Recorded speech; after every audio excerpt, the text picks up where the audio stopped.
مواد له کوم چې راغونډ کو ویډیو څنګه تیاره کو په ویډیو کې څه شی ووایو کومه موضوع موږ خلکو ته بیان کو دا یو اساسي ستونزه ده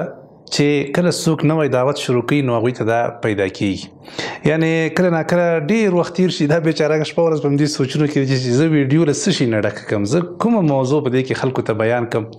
زه چې ووایم نو انشاءالله زه تاسو ته په دې اړه باندې معلومات درکوم اول له هر څه نه وړاندې خو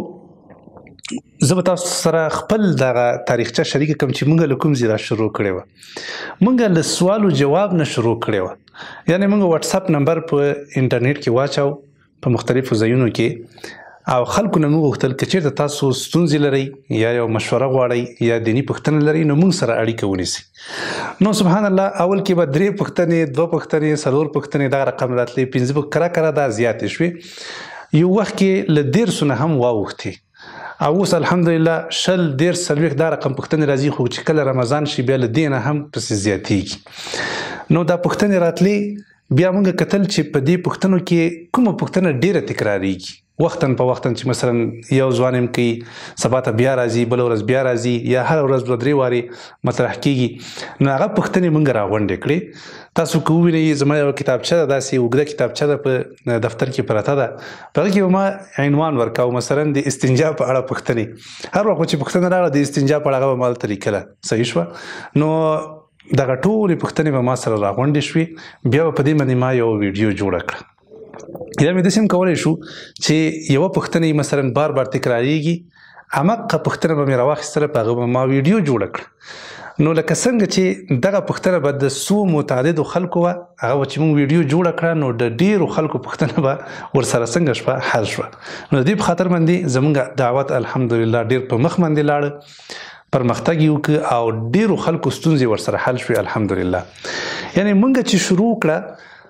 دا موږ داسې شروع نه ده کړې چې زموږ په ذهن کې څه شی راغلي که نه او موږ شروع کړي په هغه باندې ویډیو موږ جوړه کړي د دې وجې نه الحمدلله زموږ ډېر داسې موضوعات شته چې مخکې له مخکې موږ لیکلي دي امادګي مو نیولې ده خو منتظر یو چې وخت راورسېږي تر څو ویډیو ورباندې وکړو صحیح شوه موږ سره د موضوعاتو بالکل کمی الحمدلله نشته هغه دا وجه دا ده چې موږ له خلکو نه زده کړه کړې ده هیڅ وخت کې د دې معنا دا نه چې موږ ډېر معلومات لرو یا علم مې ډېر زیات ده یا مثلا کتابونه مې ډېر زیات ویلي دي موږ ته خلکو را زده کړي دي موږ له خلکو نه دغه خبره زده کړې چې خلک څه شي ته ضرورت لري هر هغه موضوع چې مهمه وي او خلک ډېر د هغه په اړه پوښتنه کوي موږ سمدستي په هغه باندې ویډیو جوړه کړو الحمدلله هم ښه کش وکړي هم ښه مخې ته لاړه شي او هم د ډېرو خلکو ضرورتونه ورسره پوره شي صحیح شوه تجارتي اصول هم دا دي چې تاسو کله غواړئ بزنس وکړئ او تجارت وکړئ که نه نو بازار ته به داسې شی نه عرضه کوئ چې هغه ستاسو خوښ دي دا اقتصادي اصول دي یو شی مثلا ستا خوښیږي که نه یو سلعه ده یا یو آیټم ده دا ستا ډېر زیات خوښیږي او ستا ورته ضرورت ده ته به داسې نه کوې چې دا شی راواخلې بازار کې خرڅ کړي نه ته باید بازار مطالعه کړې چې بازار کې کوم یو شی ډېر خرڅیږي کوم یو شي ته د خلکو ډیر ضرورت ده کوم یو شی خلک ډیر زیات خوښوي نه دا چې تی خوښوي نو هغه شی به بیا د خیره راوړي او عرضه به کړي نو هغه شي کې به ته ښه ډېره ګټه هم وکړي او پر مخ به هم لاړ شي نو دا ویډیوګانې هم یو قسم ته موږ خلکو ته عرضه کوو که نه صحیح شوه لکه په خلکو باندې چې خرڅوو خلکو ته یې عرضه کوو که چېرته دا ویډیو ښه ویډیو وي نو بس په خپله باندې دا ویډیو د خلکو ته ضرورت هم پوره کوي او د خلکو خوښیږي هم او دا ویډیو ښه پر مخ باندې هم ځي صحیح شوه نو انشاءالله که چېرته هم تاسو هم له زموږ له تجربو نه فایده واخلئ او تاسو هم د خپل دعوتي پروګرام له سوال و جواب نه شروع کړئ سوال و جواب په خپله باندې تاسو ته تعلیم درکوي چې ګورئ تاسو په دغه باندې باید موضوع جوړه کړئ په دې موضوع باندې باید ویډیو جوړه کړئ په دې باندې باید تاسو خبرې وکړئ په دې باندې تاسو خبرې وکړئ همدارنګه کله چې تاسو دغه سوال و جواب پروګرام په لاره واچوئ که نه ستاسو ورځ تر بلې دا ذهن خلاصیږي او د ژبې فصاحت هم ستاسو روانیږي خبرې مو ستاسو روانېږي. بیا چې تاسو ویډیو کوئ په ځای د دې چې یوه خبره وکړئ 2-3 خبرې نورې هم ورسره ضمیمه کولی شي. صحیح ده؟ نو دا ډېره ضروري ده چې باید موږ او تاسو له خلکو واورو چې خلک څه شي ته ضرورت لري، بیا په همغه باندې انشاءالله موږ هغوی ته اول معلومات ورکو په شخصي ډول باندې، او د واتساپ له لارې ډېر ښه دعوت پر مخ باندې بول کېږي، او د دې ترڅنګ بیا موږ ته معلومات ورځ تر بلې زیاتېږي. موږ کولی شو په هغه باندې ویډیو جوړه کړو او انشاءالله دعوت به همدې لارې نه شروع شي. هر ورځ به تاسو ته عجیبه موضوعات مخې ته راځي، تاسو به ورته حیران یې. نو هېڅ وخت کې به هم تاسو باندې دا ذهناً بوج نه وي چې اوس موږ څه ووایو او په کومه موضوع باندې موږ ویډیو جوړه کړو.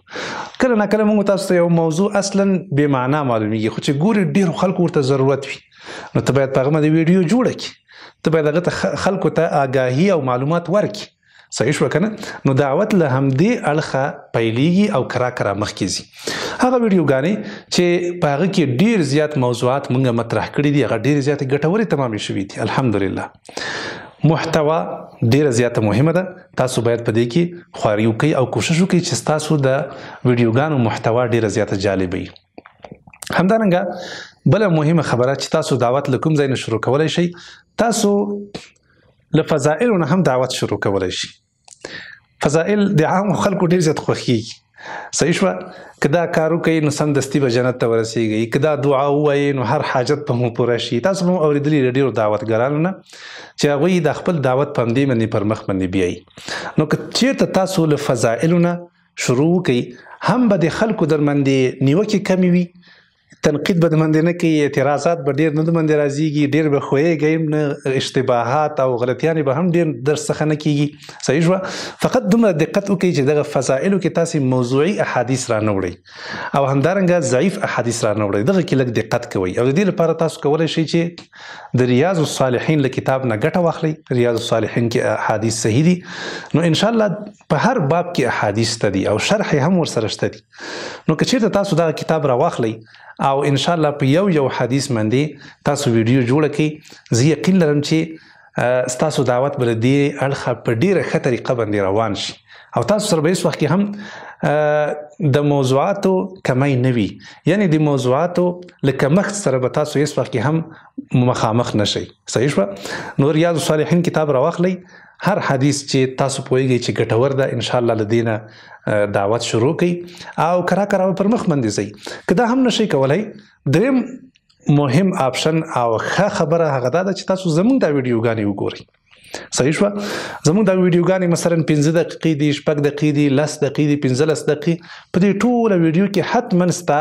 یوه خبره، 2 خبرې یا 3 خبرې تا ته جالبې تمامیږي او خوښیږي دي. صحیح شوه؟ نو هره خبره چې تا خوښه شوه همغه خبره راواخله په خپلو الفاظو کې وکړه. دا تر ټولو اسان ترینه د حل لار ده. صحیح شوه؟ دا خو هر څوک کولی شي. مثلا 10 دقیقې ویډیو ده زما په یوټیوب کې پرته ده، په فیسبوک کې دا راواخله، ویې ګوره، هره خبره چې تا ته ښه ښکاره شوه او پوهېدې چې دا خبره د ډېرو خلکو په ذهن کې ګرځي، ما ته هم جالبه وه، ما هم ترېنه څه زده کړه، هماغه یوه دقیقه خبره راواخله ویډیو ترېنه ډکه کړه. صحیح شوه؟ زه یقین لرم چې تاسو زموږ له یوې ویډیو نه 4-5 ویډیوګانې هم جوړولی شئ. نو په دې طریقه باندې انشاءالله مخکې لاړ شئ. د دې لپاره چې ستاسو تهده او پوخ شي انشاءالله اصول الدعوه عبدالکریم زیدان دا یو مشهور دعوتګر ده په اسلامي نړۍ کې. د ده کتاب انشاءالله راواخلئ، آنلاین هم فری مفت PDF را ډاونلوډ کولی شئ. دا کتاب وګورئ، اول نه تر اخره وګورئ او ښه ځان ورباندې پوه کړئ. له هغه نه وروسته انشاءالله چې کله تاسو بیا دعوت شروع کوئ نو تاسو به هېڅ وخت کې هم د موضوعاتو له کمۍ څخه شکایت ونه کوئ. نو په نننۍ موضوع کې ما تاسو ته دغه معلومات درکړل چې موږ تاسو څنګه کولی شو چې خپل ځان غني کړو د موادو له اړخه. که تاسو زما موبایل وګورئ، زما لیپټاپ وګورئ، په هغه کې دومره موضوعات دي الحمدلله چې هره موضوع مې لیکلي، تفصیل مې هم ورسره لیکلی چې په دې موضوع کې دغه خبرې باید زه وکړم. صحیح شوه؟ نو موضوعات ډېر زیات منتظر دي. هېڅ وخت کې هم ما سره دا تشویش نه وي چې موضوع له کومه کم چې ووایم او چې ونه وایم. نو انشاءالله کوشش وکړئ چې په دغه طریقه باندې مخکې لاړ شئ تر څو د خلکو ضرورت هم ووینئ او انشاءالله د همغه مطابق بیا تاسو دعوت پیل کړئ. هېڅ وخت کې به هم تاسو انشاءالله الله بند را نشي او نه به هم تاسو چاته محتاج شي چې چاته وایي چې ماته یو موضوع تیار کړه یا موضوع راکړه یا زه چې وایم او چې ونه وایم کنه نه دا ټول موضوعات به ان شاء الله تاسو ته ښکاره کیږي او په سمه توګه به ان شاء الله تاسو پر مخ باندې روانېږي.